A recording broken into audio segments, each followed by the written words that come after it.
Allahu Akbar, Allahu Akbar, Allahu Akbar, Allahu Akbar, Allahu Akbar, Allahu Akbar. Salam ilahi menuntut kesatuan, maju serta membela kebenaran untuk negara, bangsa dan kemakmuran. Allah tegakkan, Allah tegakkan. Assalamualaikum warahmatullahi wabarakatuh. Innal hamdalillah nahmaduhu wa nasta'inuhu wa nastaghfiruh. Wa na'udzu billahi min shururi anfusina wa min sayyiati a'malina may yahdihillahu fala mudilla lahu wa may yudlilhu fala hadiya lahu. Asyhadu an la ilaha illallah wahdahu la syarika lahu wa asyhadu anna Muhammadan abduhu wa rasuluh. Allahumma shalli ala Muhammad wa ala ali Muhammad kama shallaita ala Ibrahim wa ala ali Ibrahim wa barik ala Muhammad wa ala ali Muhammad kama barakta ala Ibrahim wa ala ali Ibrahim innaka Hamidum Majid. Wa qala Allah ta'ala a'udzu billahi minasyaitonir rajim. Bismillahirrahmanirrahim. Syahrul Ramadan alladzi unzila fihi al-Qur'an hudan lin-nasi wa bayyinatin minal huda wal furqan. Faman syahida minkum ash-shahra falyasum. Wa man kana maridan aw ala safarin fa iddatun min ayyamin ukhra. Yuridullahu bikumul yusra wa la yuridu bikumul usra. Wa litukmilul iddata wa litukabbirullaha ala ma hadakum wa la'allakum tashkurun. Bapak dan Ibu yang mudah-mudahan dirahmati oleh Allah. Syukur alhamdulillah bersenantiasa kita panjatkan kehadirat Allah Subhanahu wa taala atas limpahan nikmat yang telah Allah berikan pada kita. Sholawat, salam dan keberkahan kita mohonkan kepada Allah agar senantiasa tercurah kepada Rasulullah Muhammad SAW dan keluarganya, sebagaimana Allah telah mencurahkan sholawat, salam dan keberkahan kepada Nabi Ibrahim alaihissalam dan keluarganya. Bapak dan Ibu yang mudah-mudahan dirahmati oleh Allah, beberapa malam yang lalu, berapa malam Bapak Ibu tidak kultum? 2 apa 3? 3 ya. Kelangan apa tidak? Oh, kelangan. Berarti alhamdulillah ada yang ngarep-ngarep begitu ya. Kalau tidak ada yang kelangan kan, langgas ngenteni begitu.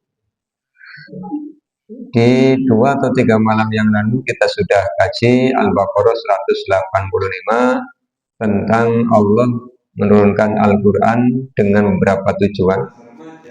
Yang pertama, Al-Quran Allah turunkan sebagai petunjuk. Yang kedua, Allah turunkan Al-Quran sebagai penjelasan atas petunjuk. Malam hari ini kita akan kaji bagian yang ketiga di Al-Baqarah 185. Allah turunkan Al-Quran sebagai Al-Furqan, sebagai pembeda. Bapak dan Ibu yang mudah-mudahan dirahmati Allah. Ketika Allah SWT menceritakan tentang proses penciptaan kita manusia di Al-Quran surah Al-Hujurat ayat 13, Allah menyampaikan, Ya ayyuhan nasu inna khalaqnakum min dzakarin wa unsa wa ja'alnakum syu'uban wa qabaila lita'arafu inna akramakum indallahi atqakum innallaha alimul khabir. Wahai manusia, kata Allah, sesungguhnya kami telah menciptakan kalian dari seorang laki-laki dan seorang perempuan. Awalnya Allah menciptakan manusia satu, Adam. Kemudian Allah menciptakan dari bagian tubuh Nabi Adam istrinya, Hawa. Dari 2 orang ini, ayahanda Adam dan ibunda Hawa, Allah jadikan banyak laki-laki dan banyak perempuan. Kemudian Allah jadikan anak keturunannya berbangsa-bangsa dan bersuku-suku untuk saling mengenal. Allah SWT menyampaikan pernyataan orang yang paling mulia dalam penilaian Allah SWT adalah orang yang paling bertakwa. Artinya kemuliaan bukan didasarkan kepada bangsa, bukan didasarkan kepada warna kulit, bukan didasarkan kepada kebahasaan, tetapi kemuliaan didasarkan kepada ketakwaan.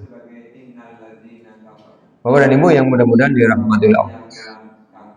Ketika Allah SWT mengutus Rasulullah Muhammad SAW sebagai Nabi dan Rasul terakhir, Allah menitipkan kepada Rasulullah Al-Quran yang Allah sampaikan kepada Rasulullah untuk dijadikan sebagai peringatan bagi orang-orang yang menemui dakwah beliau dan orang-orang yang ada di sekitarnya, termasuk sampai kepada kita.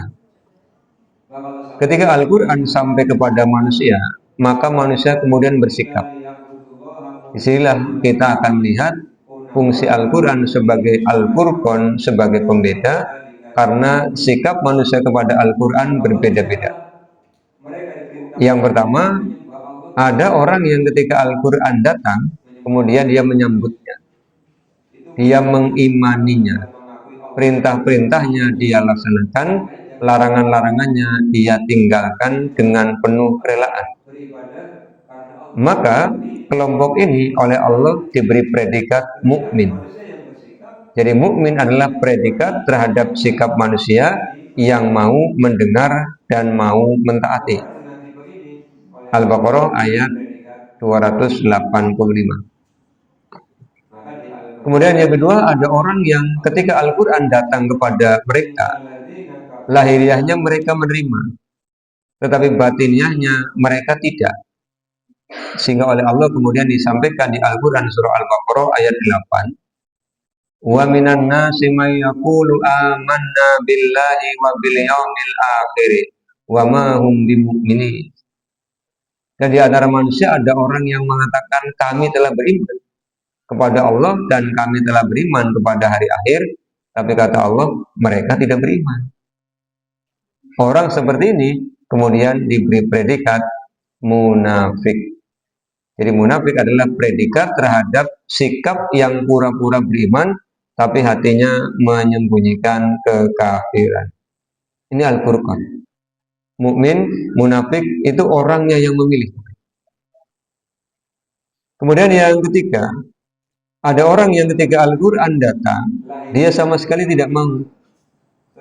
Bahkan dia menutup rapat-rapat hatinya, sehingga hidayah Al-Quran tidak bisa masuk. Maka oleh Allah disebutkan di Al-Baqarah ayat 6, ayat 7. Innal ladzina kafaru sawa'un alaihim a'anzartahum am lam tunzirhum la yu'minun. Khatamallahu ala qulubihim wa ala sam'ihim wa ala absarihim ghishawah. Ini orang yang memilih untuk sama sekali tidak mau menerima Al-Quran. Maka oleh Allah, orang seperti ini disebut sebagai innal ladzina kafar, orang-orang yang telah kafir.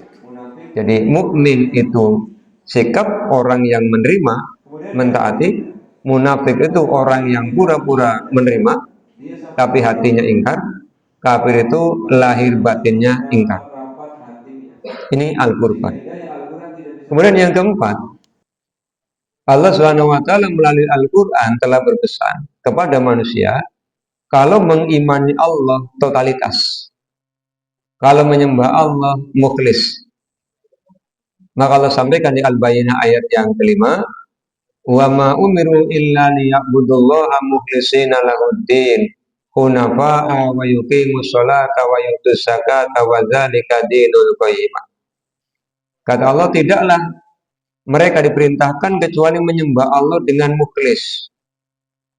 Menyembah Allah dengan mukhlis itu maknanya kalau sudah mengakui Allah sebagai Tuhannya, ya sudah, yang lain jangan diakui. Menyembah Allah, beribadah karena Allah, mentaati Allah, bukan karena yang lain. Tetapi ada manusia yang bersikap Allahnya diimani, yang lain juga dipercayai. Orang dengan tipe ini oleh Allah diberi predikat musyrik. Maka di Al-Bayyinah ayat yang ke-6 Allah memberikan ancaman, innalladzina kafaru min ahlil kitabi wal musyrikina fi nari jahannam khalidina fiha ulaika hum syarrul bariyah. Sudah berapa tipe Bapak Ibu? Mukmin, munafik, kafir, musyrik. Masih ada? Masih. Tipe yang kelima, ada orang yang secara lahiriah dia menerima al-Islam, batiniahnya menerima al-Islam, tetapi ada kalanya dia melakukan pelanggaran. Maka oleh Allah orang-orang seperti ini disebut sebagai orang-orang fasik. Kita lihat di Al-Quran surah Al-Baqarah ayat 26-27. Di ayat 26 Allah menceritakan tentang Allah tidak merasa malu menciptakan nyamuk atau yang lebih kecil daripada nyamuk. Yang lebih kecil daripada nyamuk apa? Allah menciptakan bakteri yang ada di sayap nyamuk, yang ukurannya 1/100 lebih kecil daripada nyamuk. Itu sudah diteliti, Bapak Ibu. Nanti dicari tulisan tentang penelitian bakteri yang ada di sayap nyamuk.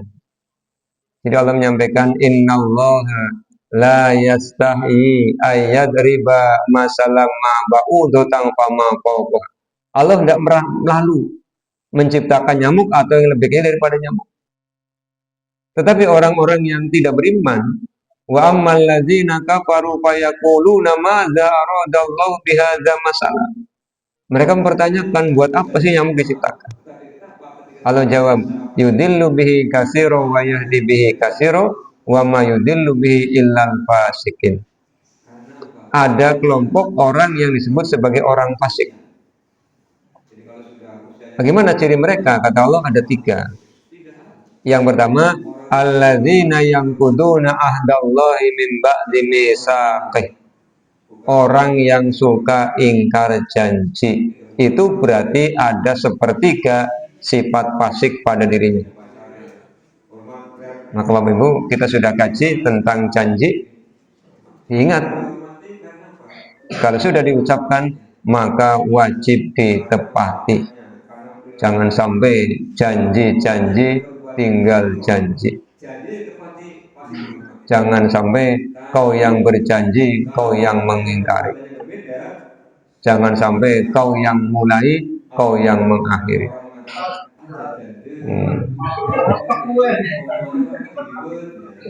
Ayo apal aja. Ternyata, ingat, orang yang ingkar janji berarti 1/3 punya sifat fasik. Kenapa 1/3? Karena cirinya ada 3. Kemudian ciri yang kedua, kenapa orang itu menjadi fasik? Wa yaqta'una ma amarallahu bi ayyusala. Suka memutuskan silaturahim.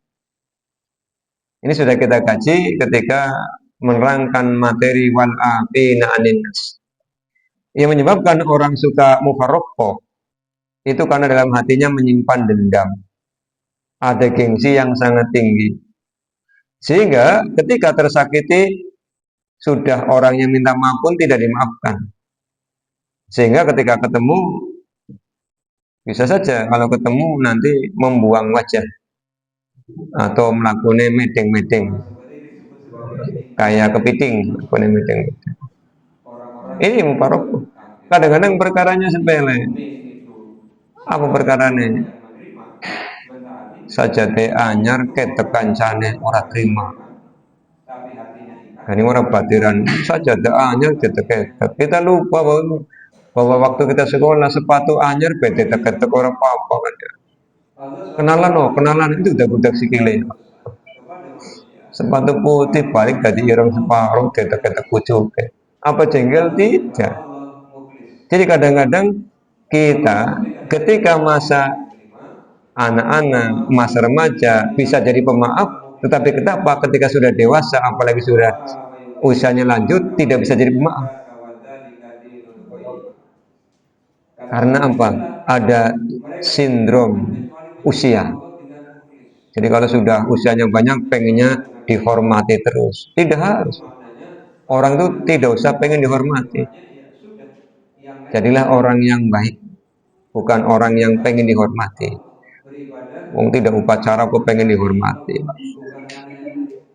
Itu lagi di upacara ya. Hormat gerak kayak dengan upacara. Kalau tidak upacara ya tidak usah pengen dihormati. Orang dihormati karena apa? Karena akhlaknya, karena ucapannya, karena perilakunya. Kalau omongannya dengan perbuatannya sinkron, janji tepati pasti dihormati.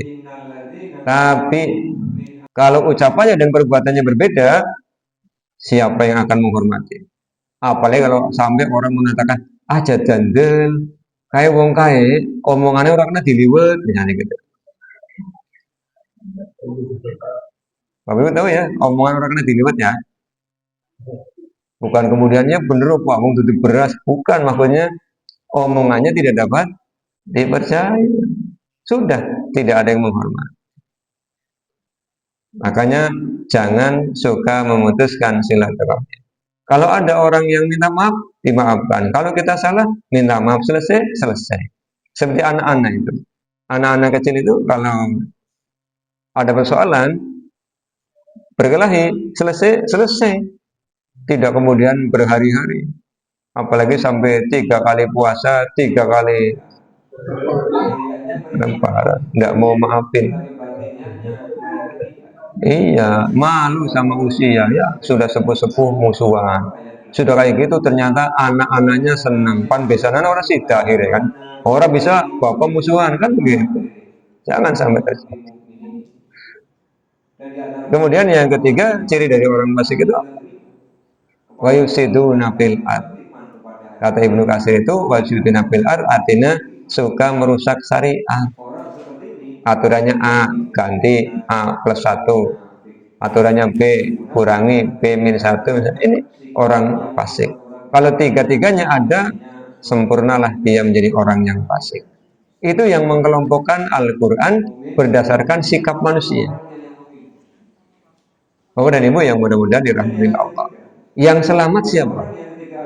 Hanya satu, mukmin.